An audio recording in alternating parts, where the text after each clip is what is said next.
semuanya. Perkenalkan, saya Desti Khadijah, mahasiswi Psikologi Universitas Muhammadiyah Bandung, yang pada kali ini ingin menjelaskan mengenai materi kepribadian mental sehat perspektif psikologi Islam.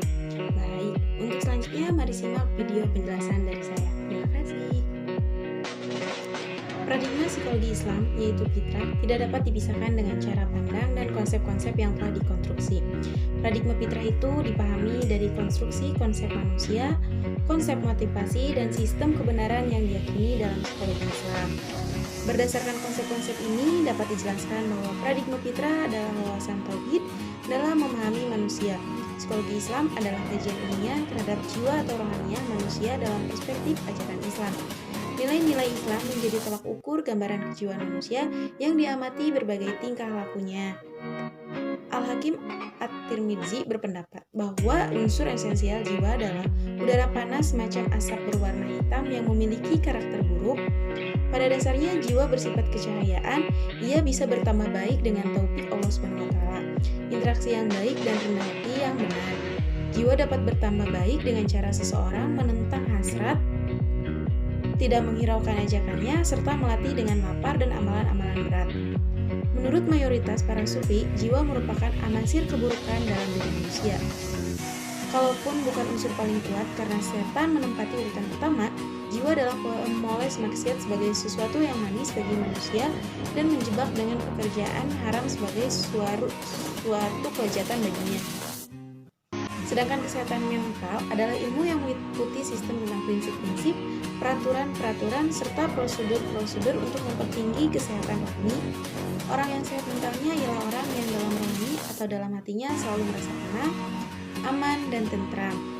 Menurut H.C. Harrington, permasalahan kesehatan mental menyangkut pengetahuan serta prinsip-prinsip yang terdapat lapangan psikologi, kedokteran, psikiatri, biologi, sosial, dan agama. Hubungan antara kejiwaan dan agama dalam kaitannya dengan hubungan antara agama sebagai keyakinan dan kesehatan jiwa terletak pada sikap penyerahan diri seseorang terhadap sesuatu kekuasaan yang maha tinggi. Sikap pasrah yang serupa itu diduga akan memberi sikap optimis pada diri seseorang sehingga muncul perasaan positif seperti rasa bahagia, rasa senang, rasa puas, rasa sukses, dan merasa dicintai atau rasa aman. Sikap emosi yang demikian merupakan bagian dari kebutuhan asasi manusia sebagai makhluk yang berperan. Seseorang yang mengalami kesehatan mental yang buruk berbeda dalam hal tingkat kesehatan jika dibandingkan dengan orang-orang yang memiliki kesehatan mental yang baik. Pada orang-orang yang mengalami kesehatan mental yang buruk, perasaan-perasaan bersalah kadang-kadang menguasainya. Kecemasan-kecemasan tidak produktif dan sangat mengancamnya. Ia biasanya tidak mampu menangani krisis-krisis dengan baik, dan ketidakmampuan ini mengurangi kepercayaan dan harga dirinya.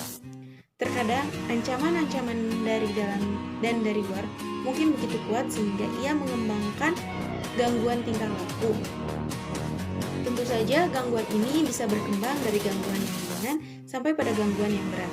Agar terjaga dari sifat-sifat negatif dengan menjadi jiwa dari gangguan penyakit mental melalui pendekatan agama dan psikologi Islam. Dengan memahami masalah-masalah sosial, mengenal kepribadian atau jiwa, dan treatment membentuk mental sehat melalui psikologi Islam. Selanjutnya ada perspektif psikologi Islam tentang kesehatan mental. Ada 3 hal penting untuk memahami konsep kesehatan di dalam Islam.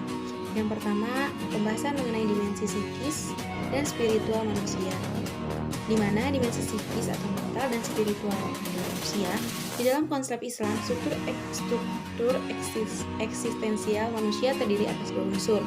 Yang pertama yaitu unsur jasmani atau fisik, dan yang kedua ada unsur rohani atau psikis. Manusia sebagai kenyataan fisik, material, terdiri atas bagian-bagian yang membentuk komposisi yang menunjukkan eksistensi manusia secara fisik atau biologis. Secara psikis, manusia juga memiliki aspek dan dimensi psikis yang membentuk totalitas manusia. Nah, yang kedua ada pembahasan mengenai dialektika hubungan manusia yang terdiri atas hubungan manusia dengan dirinya, hubungan antar manusia, hubungan manusia dengan lingkungan, dan hubungan manusia dan Tuhan. Nah, dialektika hubungan manusia, Islam memandang manusia sebagai makhluk Allah yang memiliki keunikan dan keistimewaan tertentu. Sebagai salah satu makhluknya, karakteristik manusia harus dicari di dalam hubungan sang pencipta dan makhluk Tuhan lainnya. Nah, yang ketiga ada konsep keimanan dalam Islam. Lalu menurut psikologi Islam, jiwa memiliki 7 habitat, yaitu yang pertama ada penyuruh keburukan atau amarah, yang kedua ada penyesal atau lawamah, yang ketiga ada penyuka inspirasi tindakan atau mulimah, yang keempat ada tenteram yaitu mutmainah, yang kelima ada ridho atau radiyah, yang keenam ada diridhoi atau mardiyah, dan yang terakhir dan sempurna atau kamil. Selanjutnya, untuk membentuk mental sehat dalam perspektif psikologi Islam dapat dilakukan dengan pendekatan-pendekatan sebagai berikut. Yang pertama ada ikhlas. Barometer ikhlas. Ikhlas mengandung pembersihan hati dari kotoran yang dapat mengaruhi sifat-sifatnya. Ikhlas adalah tindakan mencari saksi atau amalmu kecuali Allah. Sebagai pendapat menyebutkan bahwa ikhlas adalah membeningkan amal dari sebagai kotoran. Lalu yang kedua ada zikir. Secara esensial, zikir adalah obat untuk jiwa dan keutamaannya untuk hati yang galau dan takut serta jiwa yang lemah dan larut. Dalam materi dan syahwat, ketika seorang manusia mengingat Tuhannya secara benar dan ikhlas, hatinya akan tumanina dan jiwanya pun tentram. Bagi umat Islam yang mengikuti suatu kelompok tarekat atau kelompok sufi atau kelompok mistik yang lain, amalan zikir dipandang sebagai suatu bentuk latihan rohani atau spiritual untuk dapat mendekatkan diri pada Allah. Dalam pengertian itu, amalan zikir dilaksanakan dengan menggunakan teknik tertentu yang mirip dengan latihan mediasi di dalam tradisi agama lain. Sekian penjelasan dari saya.